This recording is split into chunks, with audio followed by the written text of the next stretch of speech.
Hello friends, good morning. ఎలా ఉన్నారు? అందరూ బాగున్నారని అనుకుంటున్నాను. క్లైమేట్ చూడండి, మబ్బు మబ్బుగా ఉంది. ఇంకా వర్షాకాలం స్టార్ట్ అయింది. వరుసగా వర్షాలు పడుతూనే ఉంటున్నాయి. రెస్ట్ ఇవ్వట్లేదు. ఈ వ్లాగ్లో నేను మధ్యాహ్నం నుంచి సాయంత్రం వరకు ఇంట్లో ఏ విధమైన పనులు చేసుకుంటానో, ఎలాంటి పనులు ఉంటాయో చూడండి.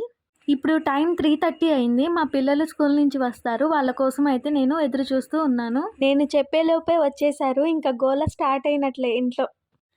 చూడండి వాళ్ళ హ్యాపీనెస్. ఇంటికి వచ్చేసామని ఎంత హ్యాపీగా ఫీల్ అవుతారో. ఇంటికి రాగానే చాలా యాక్టివ్గా ఉంటారు. స్కూల్లో ఎలా ఉంటారో మరి తెలీదు కానీ.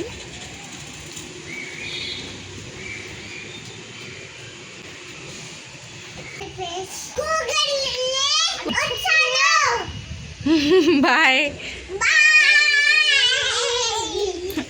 మా పిల్లలు ఇంటికి వచ్చారో లేదో ఇంకా వర్షం అయితే స్టార్ట్ అయ్యింది. బాగా గాలి వచ్చి ఒకేసారి వర్షం అయితే పడింది. ఈ సీజన్ అంటే చాలా ఇష్టం అండి నాకు. సమ్మర్లో వేడిగా ఉండి ఉండి ఒకేసారి వర్షాకాలం వచ్చేసరికి మన బాడీకి చల్లగా గాలి తగులుతుంటే చాలా బాగుంటుంది కదా. పిల్లలు ఇంటికి వచ్చారో లేదో ఏదో ఒకటి అడుగుతూ ఉంటారు. సో వాళ్ళు వచ్చేలోపు నేను ఏదో ఒక స్నాక్ అయితే చేసి పెడతాను. మంత్లీ 2 టైమ్స్ అయితే నూడిల్స్ ప్రిపేర్ చేస్తాను. ఇంకా అంతకు మించి నేను చెయ్యను. మనమేమో చేతులు అరిగిపోయేలా హెల్తీ ఐటమ్స్ చేస్తూ కూర్చుంటాము ఇంట్లో. వాళ్ళు అవి తినరు. ఈ నూడిల్స్ అంటే ఎందుకు అంత పడి చేస్తారో నాకు అర్థం కాదు. మా పిల్లలు నూడిల్స్ చూడంగానే ఫుల్ యాక్టివ్ అయిపోతారు. అంత ఇష్టం వాళ్ళకి. అక్కడ మా పాపకు నాకు డిస్కషన్ ఏంటంటే, తమ్ముడికేమో ఎక్కువ వేశావు, నాకేమో తక్కువ వేశావు అంటుంది. అది కాదమ్మా, తన గిన్నె పెద్దగా ఉంది కాబట్టి నీకు ఎక్కువగా కనిపిస్తుంది. నీది చిన్న ప్లేట్ కాబట్టి తక్కువగా కనిపిస్తుంది. నీకే ఎక్కువ వేశానని చెప్పి సమజాయిస్తున్నాను. చూసారా పిల్లలు, దాంట్లో కూడా కాంపిటీషనే. వాళ్ళైతే తిని పడుకున్నారు. ఇంక నేను రేపు బ్రేక్‌ఫాస్ట్ కోసం అయితే బియ్యాన్ని నానబెడుతున్నాను అట్లు కోసము. 1 కప్పు మినపగుళ్ళు, 3 కప్పులు బియ్యము, 1/2 కప్పు ఓట్స్, 2 స్పూన్స్ శనగపప్పు అండ్ 1 స్పూన్ మెంతులు. ఇవండి నేను ఇలాగే నానబెట్టుకుంటాను. చాలా బాగుంటుంది. టేస్ట్ కూడా క్రిస్పీగా వస్తాయి. అండ్ వేడి వేడిగా తింటే చాలా టేస్టీగా ఉంటుంది. ఒకసారి మీరు కూడా ట్రై చేయండి. అండ్ నెక్స్ట్ వచ్చేసి టీ పెడుతున్నాను. నాకైతే టీ, కాఫీ అలవాటు లేదు. మా ఇంటికి చుట్టాలొస్తే వాళ్ళ కోసం అయితే పెట్టి ఇస్తున్నాను. ఇంకా వెంటనే క్యారెట్, బీట్రూట్ జ్యూస్ కూడా చేసేస్తున్నాను. ఇది మా అత్తయ్య గారి కోసం అండ్ పిల్లల కోసం కూడా. నాకసలు టీ అలవాటు ఉండేదే కాదు. మా బాబు డెలివరీ టైంలో ఏంటంటే, ఆ పాలు తాగబుద్ధి కాక టీ తాగడం వల్ల నాకు ఆ టీ అనేది అలవాటైపోయింది. అప్పటినుంచి నాకు బాగా హెడ్‌ఏక్ వచ్చేది. డైలీ హెడ్‌ఏక్ వచ్చేది. అసలు ఒక్కరోజు గ్యాప్ ఉండేది కాదు. ఎందుకు నాకు ఇలా హెడ్‌ఏక్ వస్తుంది అని హాస్పిటల్‌లు తిరిగాను. టాబ్లెట్స్ యూజ్ చేశాను. స్కానింగ్ తీపిచ్చుకున్నాను. చాలా చేశాను. అయినా నాకు హెడ్‌ఏక్ అనేది తగ్గేది కాదు. ఆ హెడ్‌ఏక్ వల్ల పిల్లల్ని చూసుకుంటూ, ఇంట్లో పని చేసుకుంటూ, అంటే చిన్న పిల్లలు వాళ్ళు గొడవ చేస్తుంటే ఆ హెడ్‌ఏక్ ఇంకా ఎక్కువయ్యేది. ఎన్ని టాబ్లెట్స్ వేసుకున్నా అస్సలు యూజ్ ఉండేదే కాదు. అది కంటిన్యూ అవుతూనే ఉంది. అసలు నాకెందుకు ఇలా అని చాలా ఆలోచించుకున్నాను. వన్ ఫైన్ మార్నింగ్ టీ ఆపేద్దాం అనుకున్నాను. కాకపోతే టీ ఆపేస్తే మళ్ళీ హెడ్‌ఏక్ వస్తదేమో, 2 డేస్ నాన్ స్టాప్‌గా హెడ్‌ఏక్ వస్తది. ఎందుకులే నాకు మళ్ళీ ఆ తలనొప్పి అని టీ తాగుతూనే ఉండేదాన్ని. అంటే డైలీ 1 టైమ్ అలా. 1 టైమ్ అయినా నాకు చాలా ఎఫెక్ట్ వచ్చింది దానివల్ల. ఇంకా మాకు రంజాన్ నెల వచ్చేసింది. అప్పుడు నేను ఫాస్టింగ్ ఉండాలి కదా. అప్పుడు నాకు టీ అనేది దొరకదు కదా. సో నేను మార్నింగే భోజనం అంతా చేసేసిన తర్వాత టీ తాగేదాన్ని కాదు. 2 డేస్ కంటిన్యూగా హెడ్‌ఏక్ వచ్చింది. టాబ్లెట్స్ వేసినా హెడ్‌ఏక్ అనేది తగ్గట్లేదు. ఇంక తర్వాత థర్డ్ డే, ఫోర్త్ డే అలా అలా ఉండే కొద్దీ నాకు అసలు హెడ్‌ఏక్ అనేదే ఉండేది కాదు. అంటే టీ వల్ల అంత ఎఫెక్ట్ వచ్చిందన్నమాట. ఇంకా అప్పటినుంచి నాకు ఆ టీ అనే అలవాటు పోయింది. టీ పొడి కూడా మా ఇంట్లో ఉండేది కాదు. మా హస్బెండ్ అస్సలు తీసుకొని కూడా రారు. నేను ఎక్కడ పెట్టుకొని తాగేస్తానో అని చెప్పి. టీ వల్ల నాలా ఈ ప్రాబ్లమ్ అనేది ఎవరైనా ఫేస్ చేశారా? కామెంట్ చేయండి. అండ్ ఇప్పుడైతే నేను నైట్ డిన్నర్‌లోకి అని చెప్పేసి పుదీనా చట్నీ అయితే ప్రిపేర్ చేస్తున్నాను.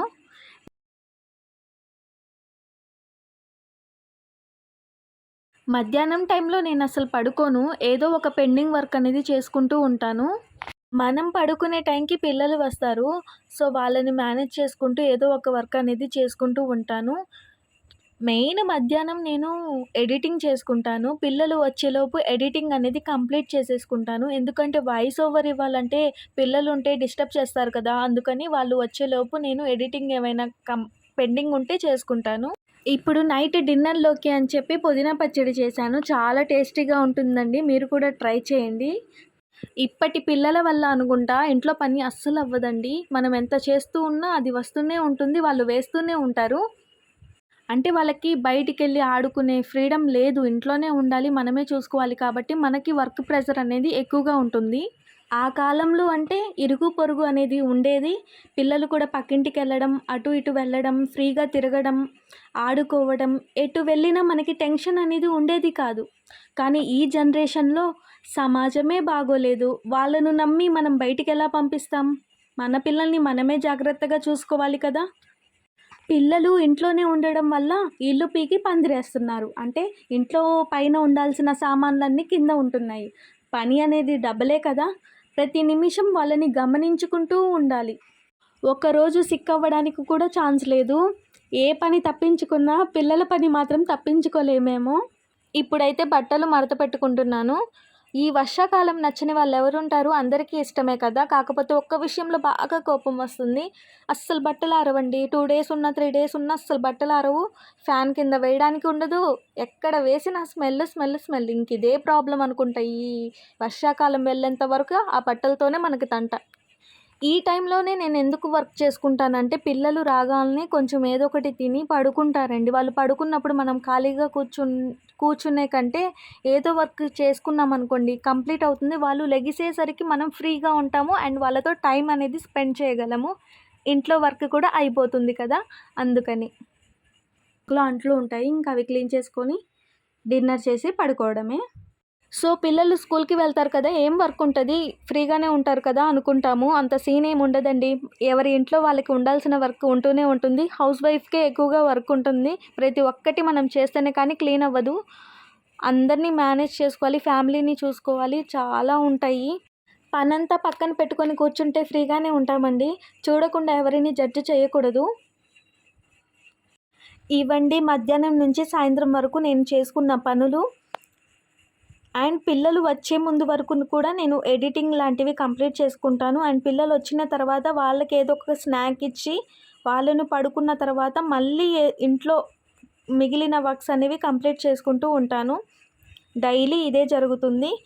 సో, నా వ్లాగ్స్ కనుక మీకు నచ్చినట్టయితే ప్లీజ్ అండి ఒక లైక్ చేయండి, షేర్ చేయండి అండ్ సబ్స్క్రైబ్ చేసుకోండి. మళ్ళీ మంచి వీడియోస్తో మీ ముందుకు వస్తాను. And keep watching my videos. Until then bye bye.